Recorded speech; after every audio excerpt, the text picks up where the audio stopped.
지훈아, 나를 기억해줘. 낡은 라디오에서 흘러나온 여자의 목소리. 그날 밤 라디오에서 들린 목소리는 제 인생을 완전히 바꿔놓았습니다. 떨리는 그 음성은 낯설면서도 이상하게 가슴을 울렸습니다. 할아버지가 돌아가시고 물려주신 그 오래된 라디오.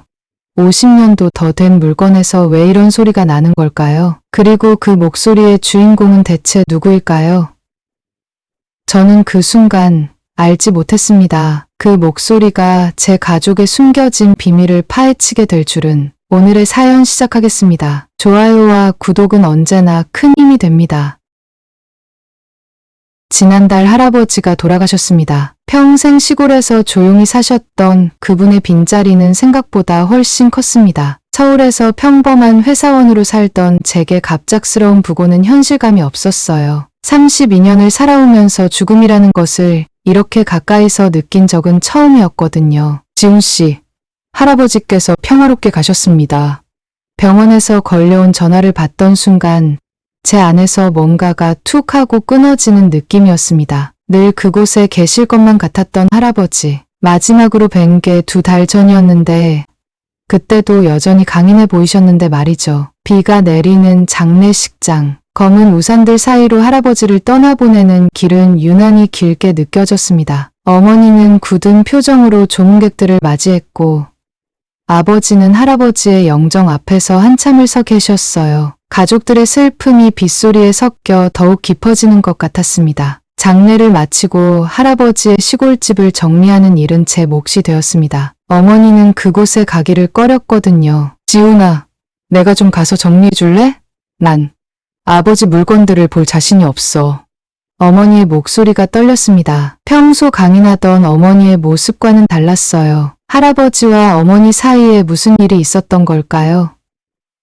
어렸을 때부터 둘 사이가 서먹서먹했던 기억이 났습니다. 질문하고 싶었지만 어머니의 슬픔에 잠긴 얼굴을 보니 차마 물어볼 수 없었어요. 할아버지의 집은 시간이 멈춘 듯 했습니다. 낡은 시계, 빛바랜 사진들, 손때 묻은 가구들, 모든 것이 할아버지의 흔적을 간직하고 있었어요. 방 구석구석을 정리하면서 할아버지의 삶을 조금씩 들여다보는 기분이었습니다. 평생 혼자 사셨던 할아버지, 그분의 외로움이 집 안가득 느껴졌어요. 다락방 문을 열었을 때 먼지가 폴폴 날렸습니다. 좁은 계단을 올라 손전등을 비추자 오래된 상자들이 눈에 들어왔어요. 군 시절 사진, 낡은 편지들, 그리고 그 라디오, 먼지 쌓인 나무 케이스와 녹슨 다이어리 손전등 빛에 반짝였습니다. 그 순간 할아버지의 목소리가 귓가에 맴돌았어요. 지훈아, 이건 우리 집 보물이다. 언젠가 내게 물려줄 거야. 어린 시절 할아버지 무릎에 앉아 라디오에서 흘러나오는 음악을 들었던 기억이 떠올랐습니다. 할아버지는 늘 이 라디오를 곁에 두고 만지작거렸죠. 생전에 그렇게 소중히 여기셨던 물건인데 당시 저는 그저 낡은 라디오일 뿐이라 생각했어요. 라디오를 조심스럽게 집어들었습니다. 의외로 무거웠어요. 50년도 더 된 물건이라는 게 믿기지 않을 정도로 상태가 괜찮았습니다. 다이얼을 살짝 돌려보니 녹이 슬었지만 여전히 움직였어요. 할아버지가 정성껏 관리하셨나 봅니다. 라디오 뒷면에는 작은 문구가 새겨져 있었습니다. 수연에게 영원히 함께하자. 수연, 누구지? 할아버지의 첫사랑, 아니면 다른 가족? 할아버지에 대해 아는 것이 너무 적다는 사실에 마음이 무거워졌어요. 다락방에서 더 많은 물건들을 찾아냈습니다. 낡은 수첩, 빛바랜 사진들, 전쟁 시절 편지들. 이 모든 것이 할아버지의 숨겨진 과거를 말해주는 것 같았어요. 전쟁 속에서 살아남은 젊은 할아버지의 모습이 사진 속에서 저를 바라보고 있었습니다. 할아버지, 왜 이런 것들을 우리에게 보여주지 않으셨어요? 목이 메었습니다. 살아계실 때 더 많은 이야기를 들었어야 했는데 후회가 밀려왔어요. 물건들을 정리하면서 밤이 깊어갔습니다. 라디오와 수첩, 몇 장의 사진을 따로 챙겨 서울로 가져가기로 했어요. 할아버지의 삶을 더 알고 싶었거든요. 그날 밤 서울 원룸으로 돌아와 라디오를 책상에 올려놓았습니다. 피곤함에 씻지도 못한 채 침대에 누웠어요. 시계는 자정을 가리키고 있었습니다. 창밖으로 도시의 불빛이 어른거렸어요. 갑자기 지직, 지직, 이상한 소리가 들렸습니다. 벌떡 일어나 주위를 둘러봤어요. 소리는 책상 위 라디오에서 나고 있었습니다. 전원을 연결하지도 않았는데 라디오에서 잡음이 흘러나오고 있었어요. 심장이 쿵쾅거렸습니다. 간신히 침대에서 일어나 라디오 쪽으로 다가갔어요. 차가운 금속 케이스에 손을 대자 라디오가 미세하게 진동하는 것 같았습니다. 그리고 그 소리, 지훈아, 나를 기억해줘. 나는 너희 여자의 목소리였어요. 떨리면서도 간절한 그 음성은 마치 정말 제 이름을 부르는 것 같았습니다. 목소리는 거기서 끊겼지만 온몸에 소름이 돋았어요. 뭐지?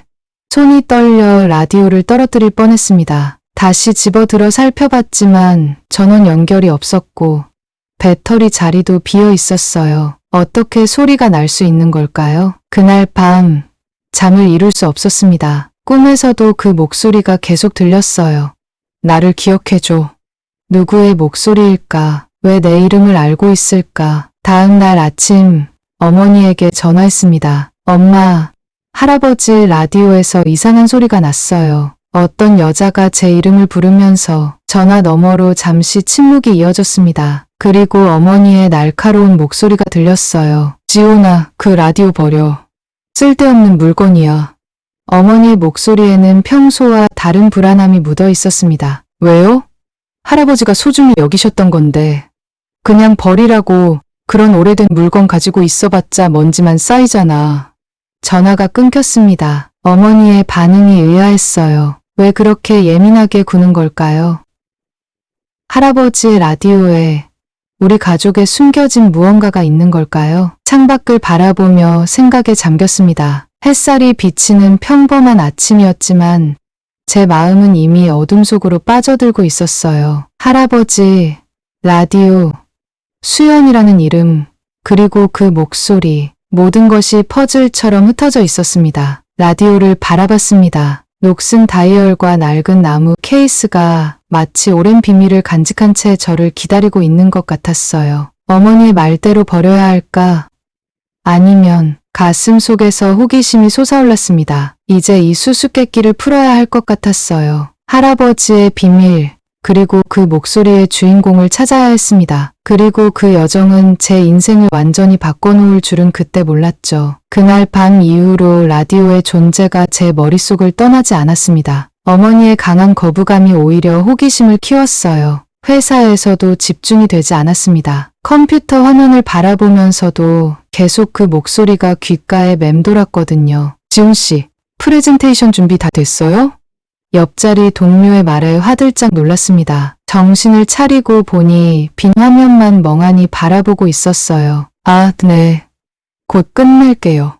목소리가 떨렸습니다. 동료는 이상하다는 듯 절 바라봤지만 더 묻지는 않았어요. 겨우 일과를 마치고 서둘러 집으로 돌아왔습니다. 원룸 문을 열자마자 책상 위에 라디오가 눈에 들어왔어요. 마치 절 기다리고 있는 것만 같았습니다. 가방을 내려놓고 라디오 앞에 앉았어요. 손가락으로 나무 케이스를 쓰다듬었습니다. 할아버지의 체온이 아직 남아있는 것 같았어요. 결심했습니다. 라디오를 다시 켜보기로 했어요. 밤 10시, 도시의 소음이 잦아들고 집 안이 고요해진 시간. 심호흡을 한 뒤 라디오의 다이얼을 천천히 돌렸습니다. 손끝이 떨려 다이얼이 덜그럭거렸어요. 처음에는 아무 소리도 들리지 않았습니다. 정적만이 흘렀어요. 실망감이 밀려왔습니다. 어쩌면 어젯밤 일은 피로로 인한 환각이었을까요? 그때였습니다. 갑자기 지직하는 소리와 함께 라디오가 진동하기 시작했어요. 심장이 마구 뛰었습니다. 손에 땀이 배었어요. 그리고 다시 그 목소리가 들려왔습니다. 지훈아, 나는 너의 고모. 전쟁 때 헤어졌어. 찾아줘. 등줄기로 한기가 흘렀습니다. 고모라고요? 제게 고모가 있다고요? 이해가 되지 않았어요. 할아버지는 외동아들이었고 부모님도 형제 자매가 없다고 했는데 누구세요? 떨리는 목소리로 물었지만 라디오는 다시 조용해졌습니다. 머릿속이 복잡했어요. 우리 가족에 대해 모르는 것이 이렇게 많았다니. 할아버지가 남기신 유품들 속에 답이 있을지도 모른다는 생각이 들었습니다. 할아버지의 유품 중 가져온 낡은 수첩을 꺼냈어요. 노란 종이에 희미한 잉크로 적힌 글씨들, 페이지를 넘기다 한 줄의 기록이 눈에 들어왔습니다. 이수연, 1953년, 부산 피난민 캠프, 심장이 쿵 내려앉는 느낌이었어요. 수연, 라디오 뒷면에 적힌 이름과 같았습니다. 떨리는 손으로 더 페이지를 넘겼어요. 그리고 거기에는 빛바랜 사진 한 장이 끼워져 있었습니다. 젊은 여성이 할아버지와 나란히 서서 웃고 있었어요. 여성의 미소는 어딘지 슬퍼 보였습니다. 사진 뒷면에는 수연과 함께 1952년이라고 적혀 있었어요. 이수연, 이 사람이 제 고모일까요? 머릿속이 하얘졌습니다. 가족에 대한 제 기억과 새롭게 발견한 사실들이 충돌했어요. 어머니에게 전화하려다 멈췄습니다. 어머니의 반응을 생각하면 더 많은 정보를 얻기는 힘들 것 같았거든요. 잠을 설치며 생각했습니다. 부산, 피난민 캠프, 1953년, 한국 전쟁 시기였죠. 할아버지도 전쟁 참전 용사셨다고 들었어요. 그럼 이수연은 전쟁 중에 할아버지와 헤어진 여동생일까요? 다음 날 휴가를 내고 부산행 기차표를 예매했습니다. 수첩에 적힌 주소를 찾아가 보기로 했어요. 70년 전의 주소가 지금도 존재할지는 의문이었지만 시도해보지 않으면 후회할 것 같았습니다. 기차 안에서 창밖을 바라보며 생각에 잠겼어요. 풍경이 빠르게 지나갔습니다. 마치 시간 속을 여행하는 기분이었어요. 오래전 전쟁의 상처, 헤어진 가족, 그리고 지금까지 숨겨진 비밀, 이 모든 것을 마주할 준비가 되어 있을까요? 부산에 도착하자 낯선 공기가 절 맞이했습니다. 역 주변은 현대적인 건물들로 가득했지만 수첩에 적힌 주소는 오래된 지역이었어요. 택시를 타고 그곳으로 향했습니다. 이 주소가 어디인지 아세요? 택시 기사님께 수첩을 보여드렸어요. 기사님은 안경을 고쳐 쓰며 주소를 살펴보셨습니다. 아, 이거 지금 북한시장 근처예요. 예전에는 피난민들이 많이 살던 곳이죠. 심장이 빨라졌습니다. 아직 그 장소가 남아있다는 사실에 안도했어요. 시장 주변은 복잡했습니다. 좁은 골목길을 따라 걸으며 주소를 확인했어요. 오래된 건물들 사이로 현대식 건물들이 듬성듬성 들어서 있었습니다. 수첩의 주소는 이제 오래된 시장 근처의 작은 동네였어요. 주변을 서성이다 한 노인분을 발견했습니다. 가게 앞에 앉아있는 할아버지께 다가갔어요. 실례합니다. 여기 오래 사셨나요? 노인은 천천히 고개를 들어 절 바라보셨습니다. 깊은 주름이 새겨진 얼굴이었어요. 60년 넘게 살았지. 무슨 일이요? 용기를 내어 사진을 꺼냈습니다. 떨리는 손으로 노인에게 보여드렸어요. 혹시 이 여성을 아시나요? 1950년대 초에 이 근처 피난민 캠프에 있었던 분이에요. 노인은 사진을 보고 눈을 가늘게 떴습니다. 시간이 멈춘 듯 했어요. 마침내 노인의 입술이 움직였습니다. 아, 그때 피난민 캠프에서 살던 이씨 아가씨. 전쟁 중에 가족을 잃고 혼자였지.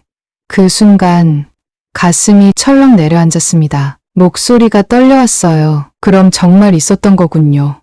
지금은 어디 계신지 아세요? 노인은 깊은 생각에 잠겼다가 천천히 말씀하셨습니다. 마지막으로 들은 건 해운대 쪽으로 이사 갔다고 했었나? 정확히는 모르지만 신암시장 약국 주인이 잘 알걸세. 그 사람은 수연이랑 친했으니까. 희망이 생겼습니다. 이수연. 할아버지가 전쟁 중 잃어버린 여동생이 정말 살아있는 걸까요? 가슴이 두근거렸어요. 신암시장으로 향했습니다. 골목을 지나 작은 시장에 도착했어요. 여러 상점 중에서 약국을 찾아 들어갔습니다. 카운터 뒤에는 나이 지긋한 여성이 앉아 계셨어요. 안녕하세요. 혹시 이수연이라는 분을 아시나요? 약사는 놀란 듯 절 바라보셨습니다. 그리고 잠시 침묵하더니 물으셨어요. 당신은 누구시죠? 저는 지훈이라고 합니다. 이수연 씨가 제 할아버지의 여동생일지도 모르거든요. 약사의 눈에 놀람이 깃들었습니다. 그리고 따뜻한 미소를 지으셨어요. 아, 수연이. 그 아이가 평생 찾던 오빠의 가족이었군요. 심장이 요동쳤습니다. 숨이 턱 막히는 느낌이었어요. 약사는 서랍에서 작은 메모장을 꺼내 주소를 적어주셨습니다. 이 주소로 가보세요. 수연이는 아직 그곳에 살고 있을 거예요. 떨리는 손으로 메모를 받았습니다. 이제 진실에 한 걸음 더 다가선 것 같았어요. 왜 우리 가족은 이 사실을 숨겼을까요? 할아버지는 왜 여동생을 찾지 않았을까요? 아니면 찾으려 했지만 실패한 걸까요? 어둠이 내리기 시작했습니다. 내일 그 주소로 찾아가기로 했어요. 여관에 묵으며 밤새 잠을 이루지 못했습니다. 머릿속에는 온통 할아버지와 이수연의 이야기가 맴돌았거든요. 전쟁으로 갈라진 가족, 70년이 지난 지금까지도 이어지는 그 아픔, 창밖을 바라보며 생각했습니다. 별이 빛나는 밤하늘 아래 할아버지의 라디오에서 들려온 목소리는 단순한 환상이 아니었어요. 그것은 저를 부르는 과거의 메아리였습니다. 가족의 진실을 찾아야 할 때가 온 거죠. 할아버지, 왜 말씀 안 하셨어요? 속삭였습니다. 바람이 창문을 스쳤고 마치 할아버지의 한숨 같았어요. 내일 마침내 그 오래된 비밀을 마주하게 될 것입니다. 아침 햇살이 여관 창문을 통해 비춰들었습니다. 밤새 뒤척이며 잠을 이루지 못했지만 이상하게 몸은 가벼웠어요. 오늘은 수연 할머니를 만나는 날, 가슴 속에서 기대와 두려움이 뒤섞였습니다. 약사가 알려준 주소는 해운대에서 조금 떨어진 조용한 주택가였어요. 버스를 타고 가는 내내 손에 땀이 배었습니다. 어떤 말을 해야 할지, 어떤 표정으로 만나야 할지 머릿속이 복잡했어요. 주소지 앞에 서자 다리가 떨렸습니다. 낡은 아파트였지만 정갈하게 관리된 느낌이었어요. 심호흡을 몇 번 하고 초인종을 눌렀습니다. 가슴이 쿵쾅거렸어요. 한참이 지나도 대답이 없었습니다. 혹시 집을 비우셨나? 실망감이 밀려왔어요. 다시 한번 초인종을 누르려는 찰나 문 너머로 느린 발소리가 들려왔습니다. 누구세요? 가느다란 여성의 목소리, 라디오에서 들었던 그 목소리와 닮아 있었습니다. 심장이 멎는 것 같았어요. 안녕하세요. 저는 박지훈이라고 합니다. 박용우 할아버지의 손자인데요. 말을 꺼내는 순간 문 안쪽에서 무언가 떨어지는 소리가 들렸습니다. 그리고 침묵, 초조함에 손톱을 물어뜯었어요. 천천히 문이 열렸습니다. 하얀 머리카락에 주름진 얼굴의 할머니가 절 바라보고 계셨어요. 그분의 눈에서 놀라움과 믿기지 않음, 그리고 깊은 감정이 읽혔습니다. 지훈.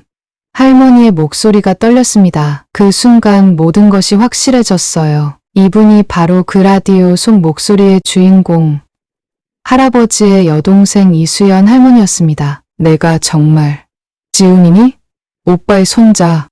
수연 할머니의 눈에서 눈물이 흘러내렸습니다. 저도 모르게 제 눈에도 눈물이 고였어요. 할머니는 떨리는 손을 뻗어 제 얼굴을 만지셨습니다. 오래도록 기다려온 만남이라는 것이 느껴졌어요. 들어오렴.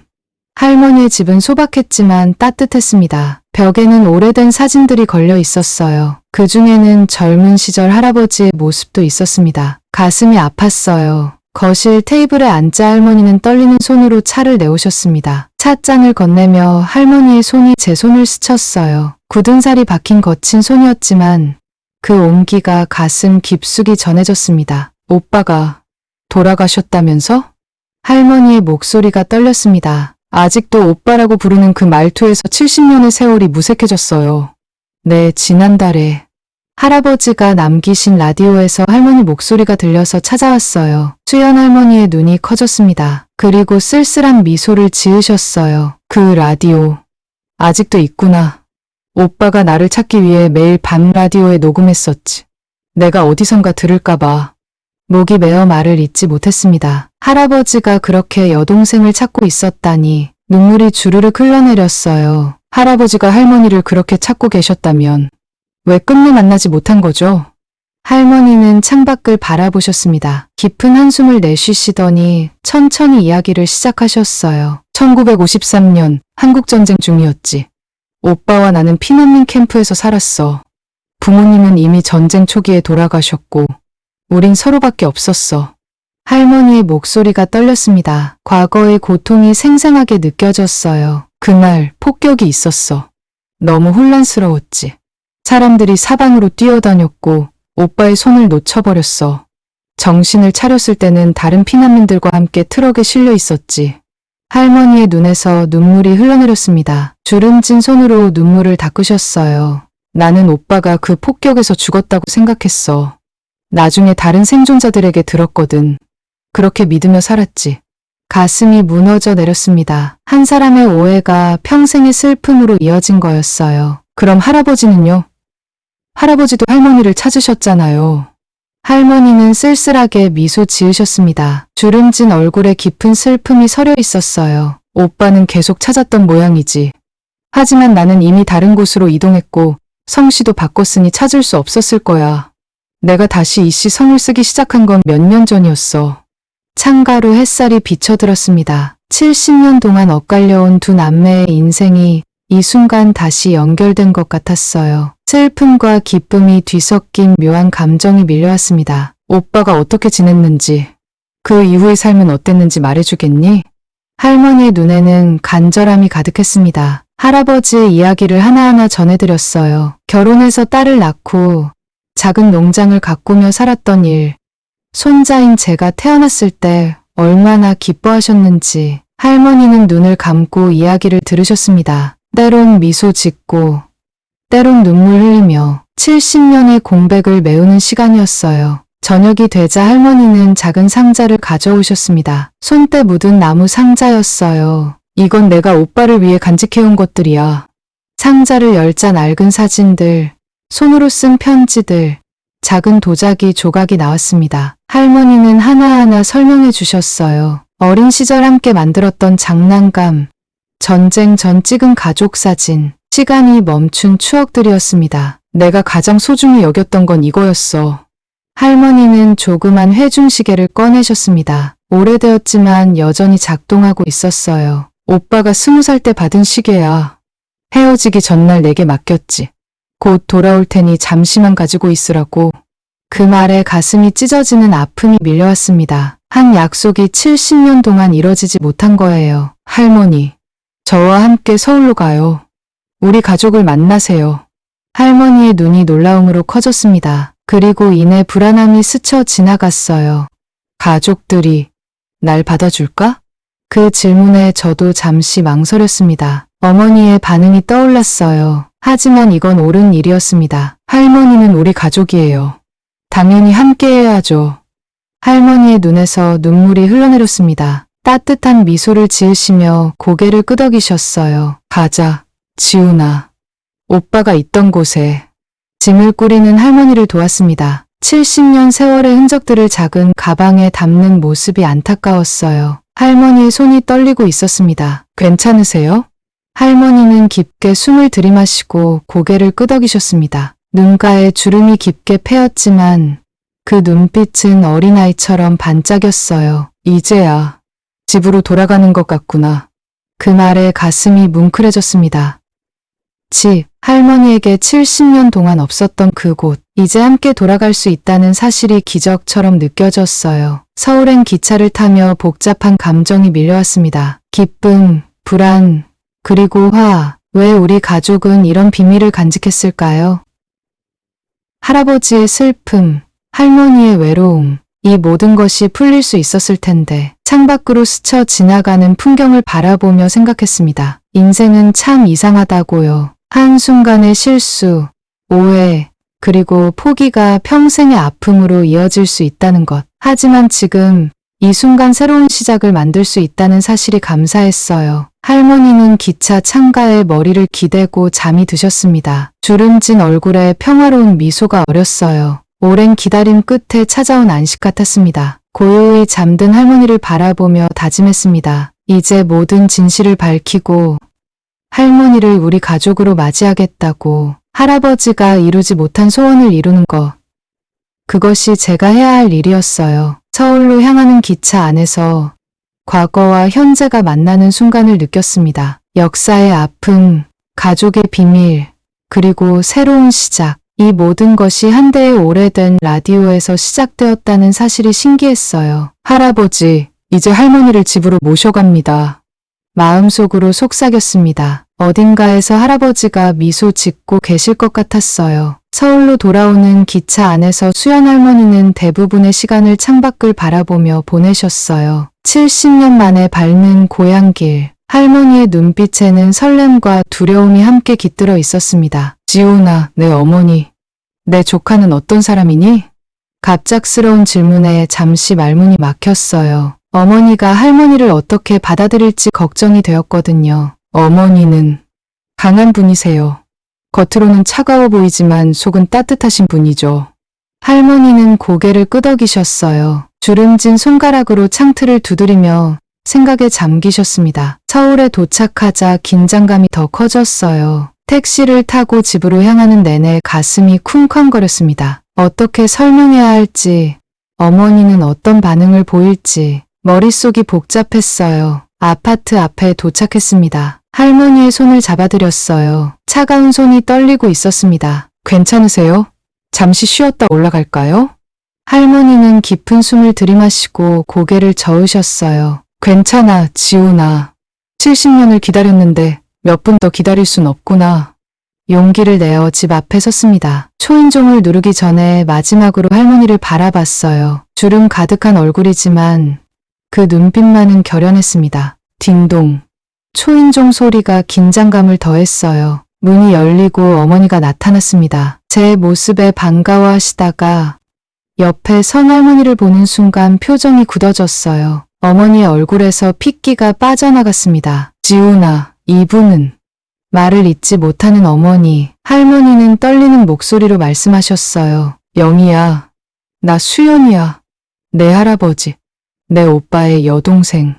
시간이 멈춘 듯 했습니다. 어머니의 눈에 놀라움, 혼란, 그리고 뭔가 깊은 감정이 스쳐 지나갔어요. 한동안 아무도 말을 하지 못했습니다. 어머니는 망설이다 천천히 문을 활짝 열었어요. 그 행동만으로도 가슴이 뭉클해졌습니다. 거실에 앉자 무거운 침묵이 내려앉았어요. 어머니는 차를 내오셨습니다. 손이 미세하게 떨리고 있었어요. 어떻게 찾으셨나요?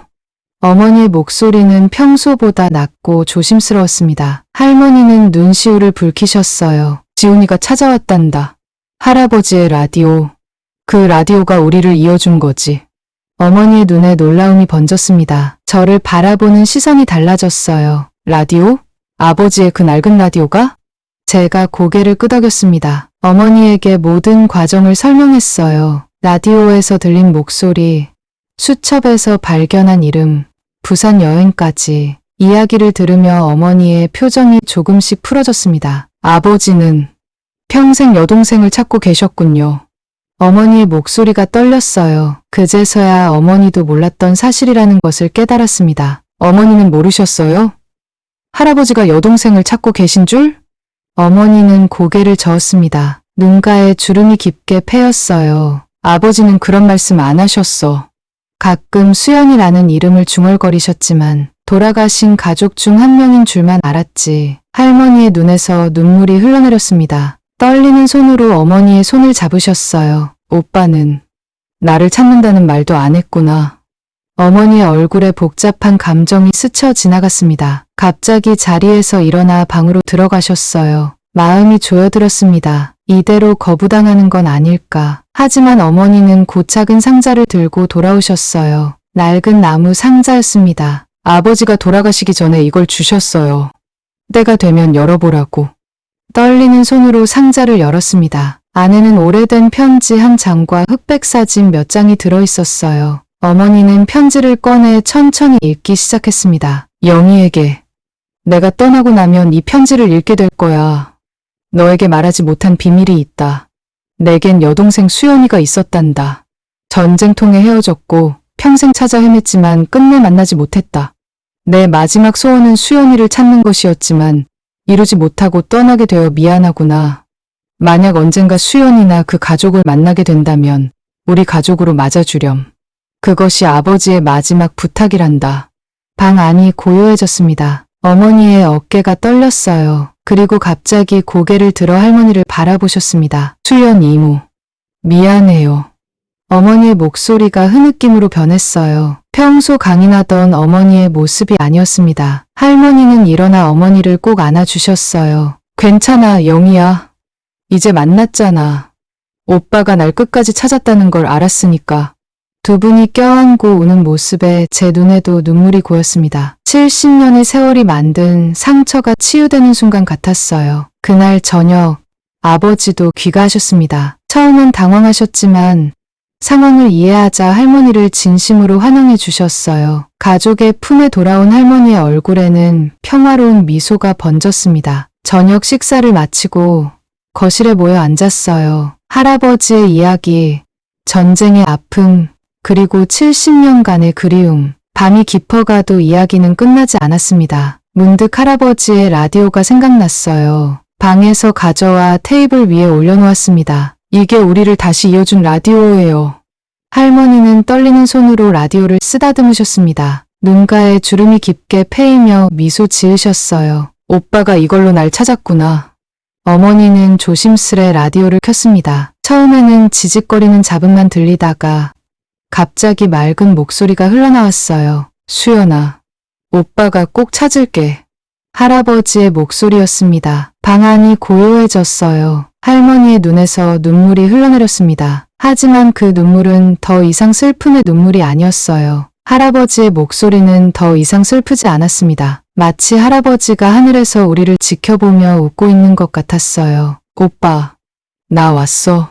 할머니의 떨리는 속삭임이 방 안을 채웠습니다. 그 순간 라디오에서 부드러운 멜로디가 흘러나왔어요. 할머니와 할아버지가 어릴 적 좋아했다는 그 노래였습니다. 어머니는 할머니의 손을 꼭 잡았어요. 아버지는 미소를 지으며 고개를 끄덕이셨습니다. 가족의 연결고리가 다시 이어진 순간이었어요. 이모, 이제 우리 집에서 같이 살아요.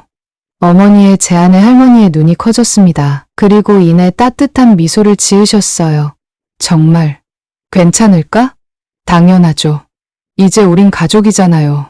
할머니는 감격에 찬 눈빛으로 우리를 바라보셨습니다. 주름진 손으로 눈물을 닦으시며 고개를 끄덕이셨어요. 그날 밤 할아버지의 방을 할머니의 공간으로 꾸몄습니다. 할아버지의 옷가지, 책들, 그리고 소중한 물건들 사이에 할머니의 짐을 풀었어요. 70년 만에 다시 한 공간에 있게 된 두 남매의 흔적이었습니다. 잠들기 전 저는 오래된 라디오를 할머니의 방에 가져다 놓았어요. 할머니는 고마움이 담긴 눈빛으로 미소 지으셨습니다. 고마워, 지훈아. 내가 아니었다면 이런 날은 오지 않았을 거야.